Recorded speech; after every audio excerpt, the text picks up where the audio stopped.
Hey guys, my name is Alfie Evans, and today I'm going to be reacting to Sentencing Dreamworks Villains for Their Crimes by Wickedbinge. Now, I don't know what part this is. This is probably part 6 of the sentencing process for Dreamworks villains. Alright, so without further ado, let's get into it.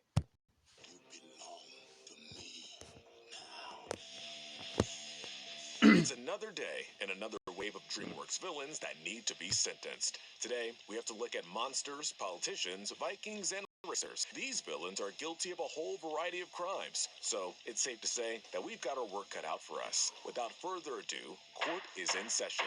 Let's bring in our bad guys and deliver some justice. Hey guys, I'm Brad with Wickedbinge, and this is Sentencing Dreamworks Villains for Their Crimes. We're going to be continuing our way through the Dreamworks library, chronologically. So, let's rewind time all the way back to the Stone Age for the Croods. There's only one villain in this film, and it's Chunky.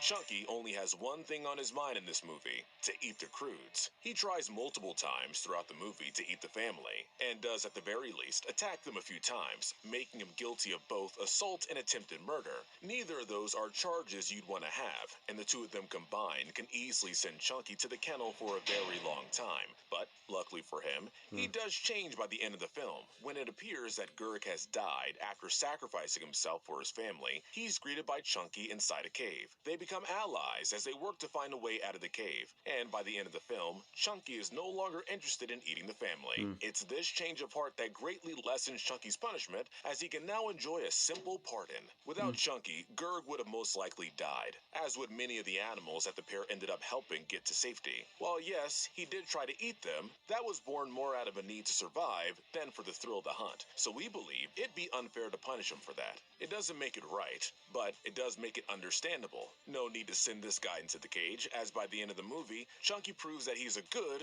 well, whatever he is. The race is on as we strap in to look at the next film, 2013's Turbo.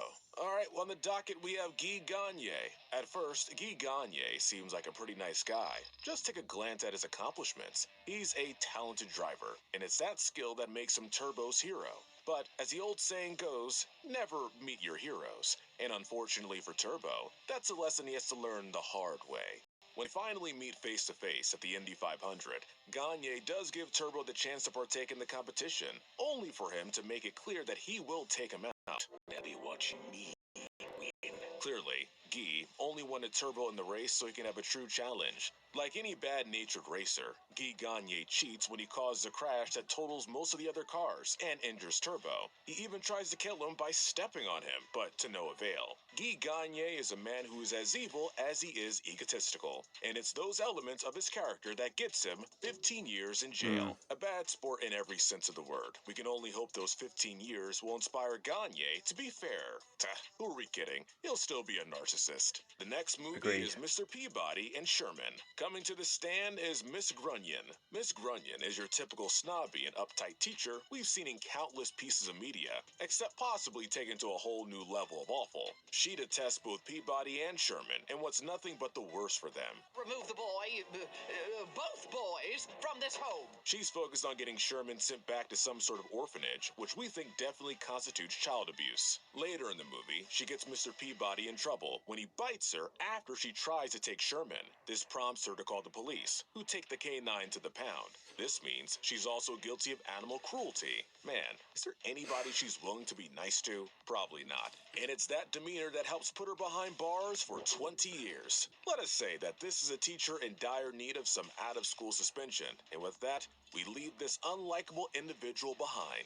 Next, we have King Tut's right-hand man, A. Shortly after Sherman and Penny arrive in ancient Egypt, A wastes no time mentioning his plans to sacrifice Penny as part of a ritual, As described in the holy texts. when Sherman and Mr. Peabody attempt to stop this, they're tossed into a tomb.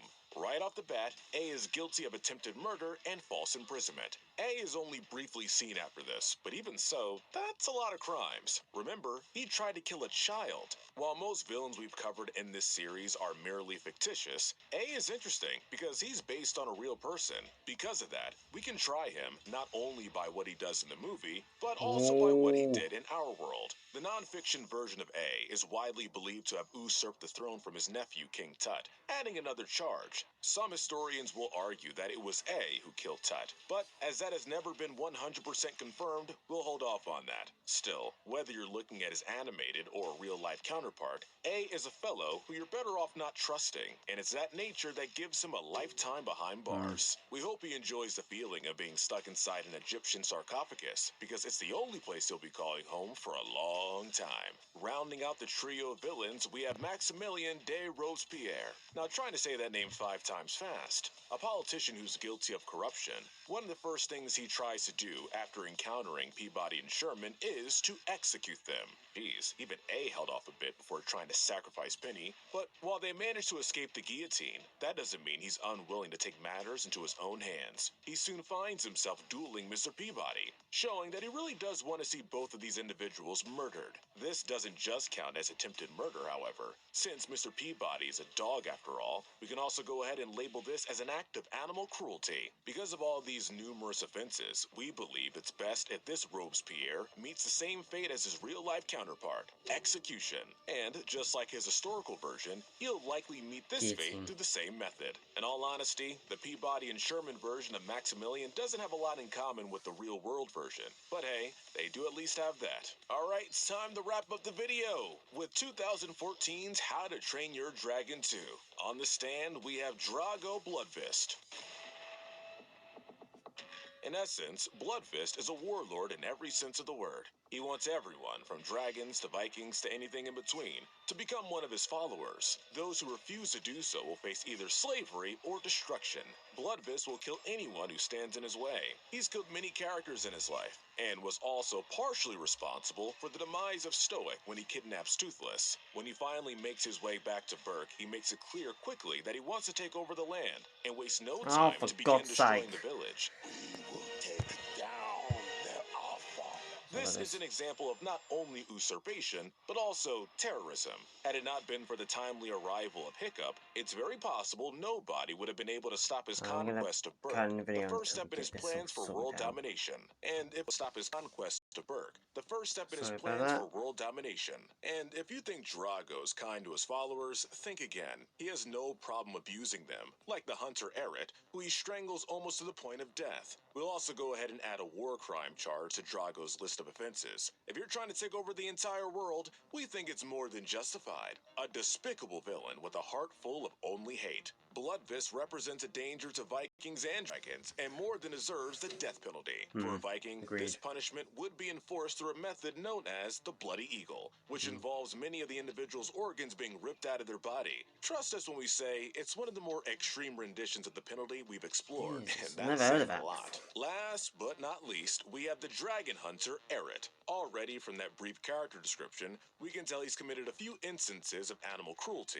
But that's not all he does. As a member of Drago's army, he aids him in many of his quests, making him yet another fellow guilty of aiding and abetting. However, Eret isn't nearly as evil or as menacing as Bloodfist was. After Drago attempts to kill him for failing once again, the dragon Stormfly manages to rescue Eret and save his life. From that point on, Eret begins to befriend the dragons and becomes a loyal ally to Hiccup in his battle against Drago. He even gets some revenge on Drago and his beast during the film's climactic battle. When Drago is defeated, he becomes the owner of Stoic's dragon and continues to be a hero in sequels and spin-off media. Since he only has 2 criminal charges and spends most of the franchise as a friend rather than a foe, Eret gets out of this whole ordeal with only a pardon. Eret shows that he's mended his ways, and unlike a lot of villains who are only redeemed at the end of the film, we get a lot of time to spend with Eret as a hero. Eret also gets the chance throughout the series to better his relationship with the dragons, essentially atoning for his past as a dragon hunter.